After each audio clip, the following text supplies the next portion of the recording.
So this is a new segment we got going on. In recent talks with Gerald Horne, one thing that he's hinted at is the black left in the States or even in the Western world really being tapped into what's going on around the world. And Momadou and I, heavily agree with this sentiment, and we want to, kind of contribute to raising, consciousness, not just here but everywhere about the happenings globally with regards to working and poor people and the concerns of working and poor people globally. So therefore, we're starting a new segment. We're calling it the Crisis Update, and the origins of this is initially we were thinking that Du Bois is kind of a great figure with regards to internationalism, and he had started, the NAACP's first publication called The Crisis. However, he had stopped editing. He had stopped being editor for this publication in 1934 when he had deviated from the NAACP's position of, what was ultimately liberalism. And, as Du Bois gets older, he gets more radical. But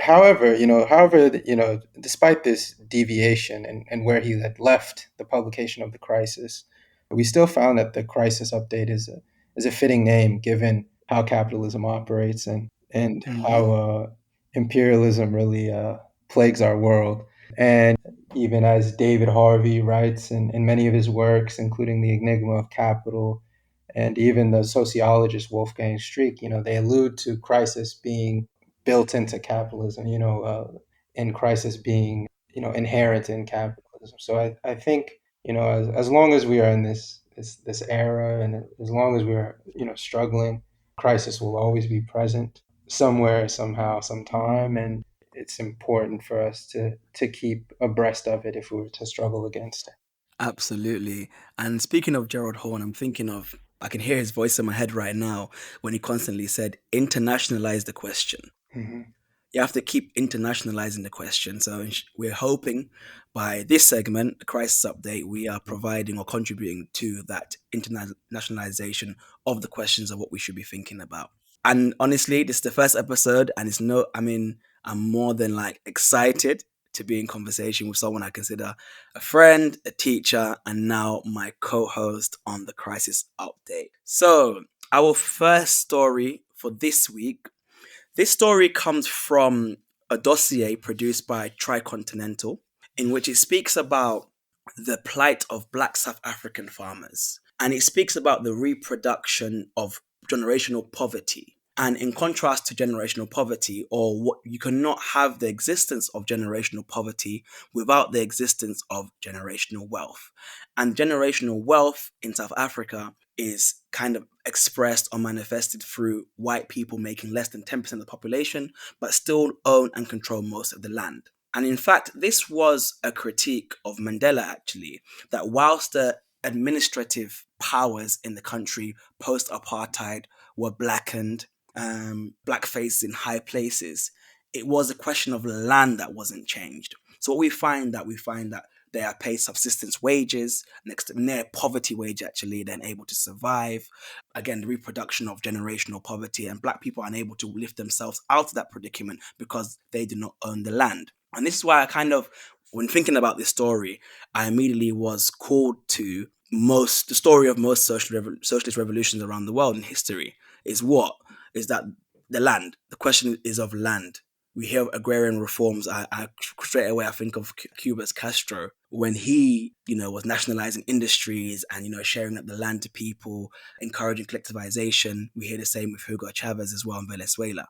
And straight away I'm called to think of the quote of Fanon, in which I'm going to read now. He says, "For colonized people, the most essential value, because the most concrete, is first and foremost the land which will bring them bread and above all, dignity." We will also post links to the story, which can be found on Tricontinental, and I believe it's their 53rd dossier. Moving on shortly, we are talking about Thai workers. Right now, Thai workers who produced goods for Victoria's Secrets to be awarded $8.3 million to sacked workers, which will be spread between 1,250 workers. Why? Because a company that is, I believe, domiciled or owned by someone in Hong Kong shut down due to the pandemic, but Thai law mandates that a severance package must be paid to the workers. And they didn't receive the package, and therefore they fought them in the court and won. And they will be awarded $8.3 million, which once again proves the kind of power that is within unionizing and collective bargaining and collective work. All right. The next story we want to talk about is Algeria suspending a treaty with Spain, and first Spain supporting Morocco over the Western Sahara. So on Wednesday, Algeria had announced suspension of the Treaty of Friendship, Good Neighborliness, and Cooperation that was signed with Spain roughly 20 years ago. And they've done this in order to protest Spain's shift in position on the Western Sahara. This occurred hours after the Spanish Prime Minister, Pedro Sanchez, said his policy shift on the Western Sahara has improved Spain's bilateral relations with Morocco. This shift in policy position occurred in March by endorsing Morocco's plan for autonomy for the region. It's important to note that Morocco claims Western Sahara, but Algeria has been fighting for its independence via the Polisario Front movement. For greater context, in 1975, the region of the Western Sahara was not given complete self determination by its colonial power, Spain, as demanded by the UN. Instead, Spain allowed Morocco to advance its military forces and overtake this region. And so the people who occupy this region, who are called the Sahrawi people, have been dealing with a situation that some would compare to Palestine. And in that vein, and in relation, the next story is about Venezuelan President Maduro. He took a visit to Algeria. He visited Algeria after his visit in Turkey in order to boost economic cooperation between Algeria and Venezuela. The Venezuelan and Algerian ministers reviewed issues in the area of energy, oil, gas, agriculture, science, and education. They had relaunched the high level joint commission to carry out a bilateral economic agenda.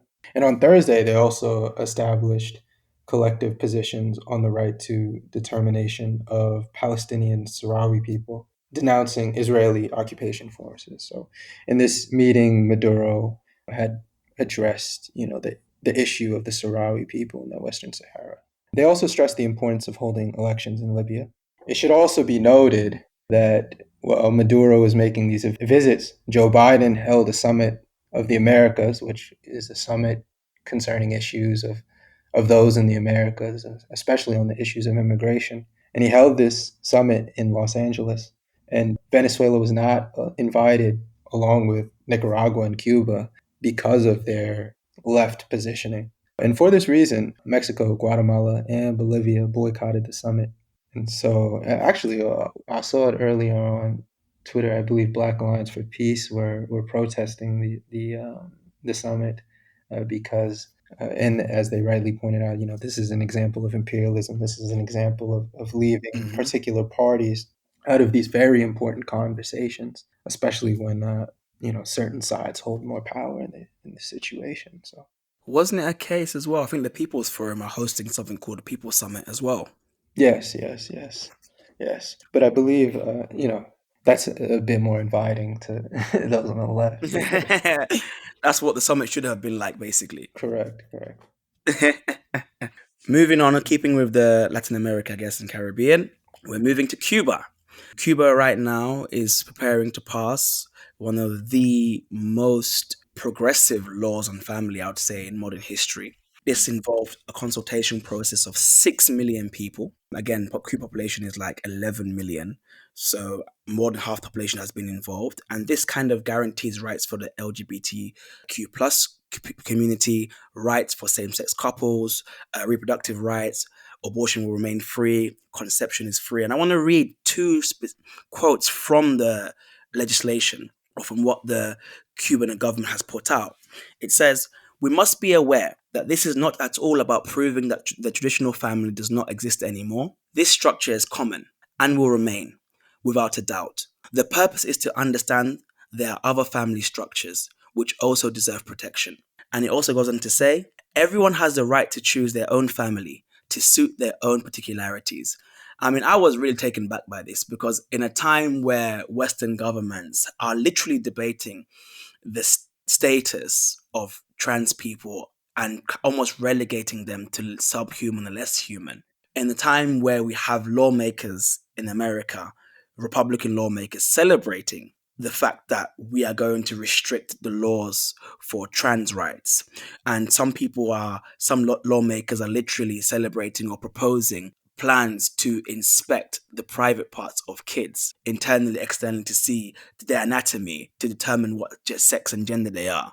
We have once again Cuba being a shining light in terms of progression, in terms of human rights. And again, I just think it just proves once again, people would like to speak about Cuba being undemocratic. It's a one party state. Human rights. I mean, think about it. The whole reason the sanctions, well, the reason why the West gives sanctions to Cuba, they say, is because of human rights. Where, okay, well, Cuba's about to pass a law that is the most progressive in modern history and it's up to date because Cuba said that we recognize our law goes back to 1975.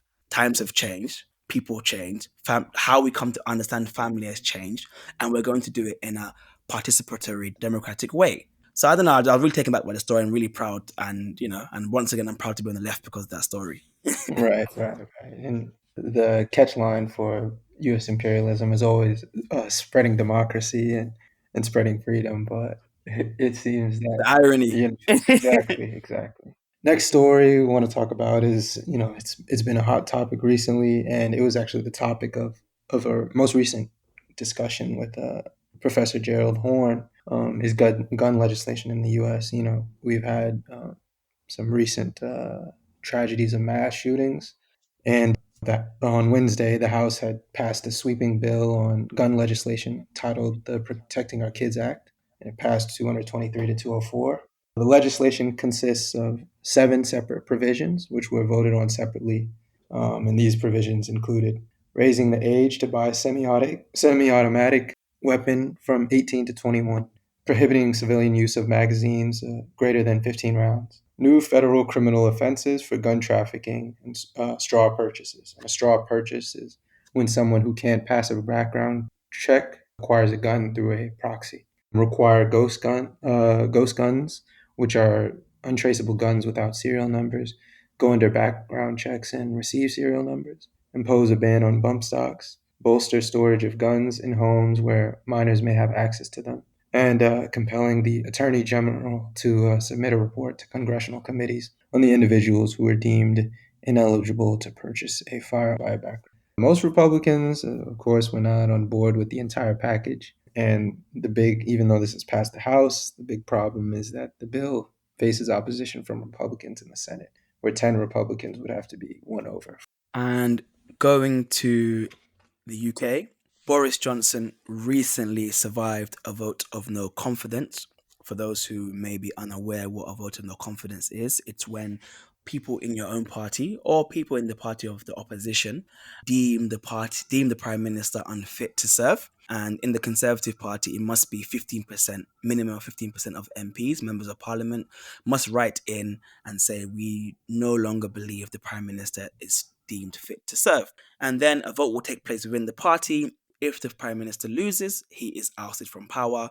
Unfortunately, Boris Johnson won by a very slim margin. I believe it was. He won like 59% of the vote. So 211 MPs voted in him, whilst 148 voted against him. So literally hanging on by his bad hair. No, but he's literally hanging on by the thread at the moment. And by now it means he is immune from another leadership context for another year. Next story we're going to. Right now, there's proposals for a 3-day strike, which will be considered the largest rail strike since 1989. This is the National Union of Rail, Maritime and Transport Workers. Up to 50,000 rail workers will perform a 3-day strike. The cause of the strike is during COVID, people were obviously, I mean, we all had to bear the brunt of, rising costs and government, people weren't working. But Because of this, now the government is trying to scale back and recuperate funds. They plan to cut thousands of jobs. They have subjected their staff to multi-year pay freezes. And people have said we had enough. And they have proposed a strike. Whilst the strike is not definitely going ahead, the union has voted in favor of the strike. So the union has said that they're still open to communication and dialogue with the government. However, if they fail to reach an agreement, they will be going ahead with the strike. All right, and our final story is about the OECD. So, the OECD, or the Organization for Economic Cooperation and Development, is an organization that's based in Paris and it consists of 38 member countries. All of these countries are high income and they're considered quote unquote developed. So, I think the majority of the members are European. And uh, however, there are some Asian countries in there. South Korea is a member, Japan is a member. It is an organization that is committed to the market economy and quote unquote economic development. However, they are a very highly influential publisher of economic data. They're predicting a deceleration in economic growth, and their projected rates of global expansion are significantly lower than the numbers that they had predicted in December of last year when they had alluded to economic recovery from the pandemic. They're also predicting levels of inflation akin to that of the 1970s across many of their member countries and record high levels, as this is already the case in Germany, the US, and the UK. And I know I feel it when I go to the grocery store. Well, yeah, this inflation is ridiculous. And keep in mind that if this inflation in levels are being akin to the 1970s, this is the inflation that put, Ronald Reagan in office, and was the economic pressure felt by people in the U.S. to elect Ronald Reagan. So this is a crisis level, potentially paradigm shifting economic conditions. The OECD is mostly attributing this to the conflict between Russia and Ukraine. However, when asked by China Daily if Western sanctions on Russia would have a negative impact on global economic growth and supply chains, the chief economist Lawrence Boone and OECD Secretary General Matthias Cormann replied that the sanctions would be effective in hurting Russia's economy, which did not answer the question. And if anything, it just showed that the OECD, the West, when it comes to this conflict, there's serious questioning and there's serious doubt whether or not they actually care about the well-being of people, because by their answer, they're not answering if these sanctions are going to be are going to negatively impact these economic growth and supply chains that ultimately affect us and many other people. And this is we talked with Gerald Horn in the last episode about President of Senegal, Macky Sall, visiting Russia and visiting Ukraine to meet with leaders, and how many members of the African Union had abstained or not voted for these sanctions, and that is because there's a complex relationships of trade and supply that are ultimately connected and affect countries like African countries. So Thank you. And that wraps up our first crisis update. We hope to be doing this every week, informing you of international news and in the name of, or kind of, and continuing what Gerald Horn said, continuing to internationalize the question. Peace and love. Speak soon.